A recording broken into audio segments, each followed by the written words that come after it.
आज आपण करणार आहोत चमचमीत असा मस्त मशरूम चना मसाला। अगदी घरातले मसाले वापरूनच आपण ही भाजी करणार आहोत। पनीरची भाजीपेक्षा ही बनवायला अगदी सोपी आणि चवीला सुद्धा भारी लागते।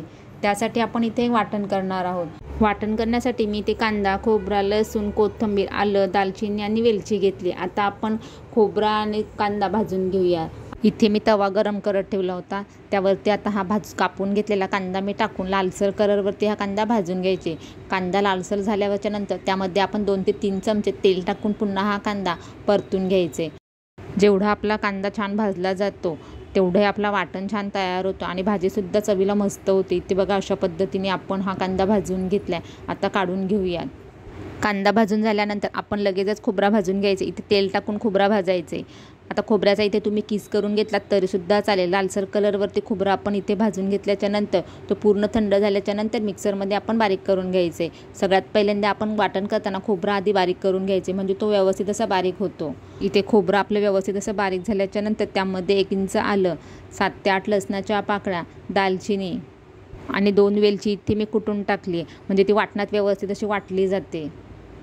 आणि कोथिंबीर टाकताना आपण इथे देठासहित कोथिंबीर टाकायची, म्हणजे वाटणाला छान अशी चव येते। आपला इथे कांदासुद्धा व्यवस्थित असा थंड झाला आहे, तो आपण आता त्यामध्ये काढून घेऊयात आणि त्याच्यामध्ये पाणी न टाकता त्याचं आपण आता इथे वाटण करून घेणार आहोत। पाणी न टाकता मी इथे वाटण करून घेतले। तुम्ही इथे बघू शकता मस्त असं आपलं वाटण तयार झाले। तुम्हाला हवं असेल तर थोडंसं त्यामध्ये पाणी टाकून वाटण केलं तरीसुद्धा चालेल। इथे मशरूम मी स्वच्छ धुवून कापून घेतले। एका मशरूमचे मी इथे 2 भाग केले। तुम्हाला हवे असतील तुम्ही 4 भाग केलेत तरीसुद्धा चालेल। जेवढे छोटे मोठे भाग हवेत तेवढे तुम्ही इथे करू शकता। आता आपण इथे चना मशरूम बनवणार आहोत, म्हणून मी इथे चना डाळ आधी 20 मिनिटं पाण्यामध्ये गरम पाण्यात ती भिजत ठेवली होती। त्यानंतर मी ती आधी शिजवून घेतली, कारण चण्याची डाळ शिजायला वेळ लागते आणि मशरूम आपले पटकन शिजून होतात। पण जर तुम्हाला चण्याची डाळ टाकायची नसेल, नाही टाकली तरीसुद्धा चालेल, कारण या वाटण्यामध्ये आपला मशरूम मसाला चवीला मस्त होतो। इथे मी तेल गरम करत ठेवलं आहे, त्यामध्ये 1 छोटा चमचा मोहरी आणि 1 छोटा चमचा जिरा टाकते। जिरा आणि मोहरी व्यवस्थित अशी तडतडल्यानंतर त्यामध्ये 1 छोटा बारीक कापून घेतलेला कांदा टाकते। कांदा अगदी व्यवस्थित मऊ होईपर्यंत आपल्याला परतून घ्यायचे। कांदा मऊ झाल्याच्या नंतर त्यामध्ये 2 तेजपत्ता, 1 छोटा तुकडा दालचिनीचा आणि 4 ते 5 काळी मिरी आता हे तेलामध्ये आपण व्यवस्थित असं परतून घेऊयात। हे व्यवस्थित असं परतल्याच्या नंतर त्यामध्ये मी 1 बारीक कापून घेतलेला टोमॅटो टाकते। टोमॅटो व्यवस्थित मऊ झाल्याच्या नंतर त्यामध्ये आपण तयार करून घेतलेला वाटण टाकायचे। इथे मी 1.5 चमचा तयार करून घेतलेला वाटण टाकून तेलामध्ये हा व्यवस्थित परतून घ्यायचे। इथे तेल सुटल्यानंतर त्यामध्ये आपण काही सुके मसाले टाकून घेऊया। सुके मसाल्यांमध्ये मी इथे घेतला 1 छोटा चमचा हिंग, 1 छोटा चमचा धना हळद, लाल तिखट, धना पावडर आणि 1 छोटा चमचा गरम मसाला। आता हे सगळे मसाले आपण या तेलामध्ये व्यवस्थित परतून घेऊ। जेवढे आपण छान मसाले परतून घेऊ तेवढी छान अशी मस्त आपली भाजी तयार होते। इथं ह्या वाटणामध्ये आपले मसाले परतून झाल्यानंतर त्यामध्ये आपण कापून घेतलेले सगळे मशरूम टाकून घ्यायचे।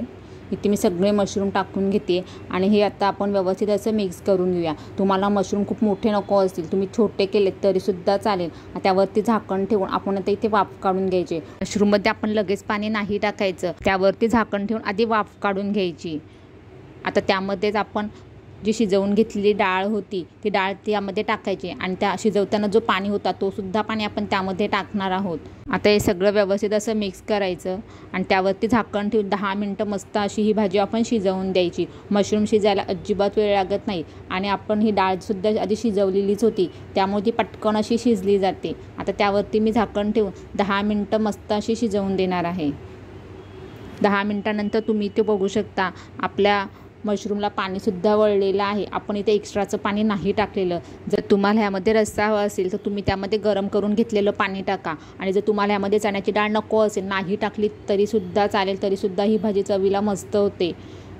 त्यावरती मी झाकण पुन्हा एकदा ठेवून 2 ते 3 मिनिटं वाफ काढून घेतली होती आणि त्यानंतर त्यामध्ये मी हातावर क्रश करून घेतलेली कसुरी मेथी टाकते। ह्या भाजीमध्ये शेवटला तुम्ही कसुरी मेथी नक्कीच टाका आणि चिरून घेतलेली कोथिंबीर टाकून व्यवस्थित असं मिक्स करून घ्यायचे। इथे तुम्ही बघू शकता मस्त अशी गरमागरम चना मशरूम मसाला आपला इथे तयार झालेला आहे।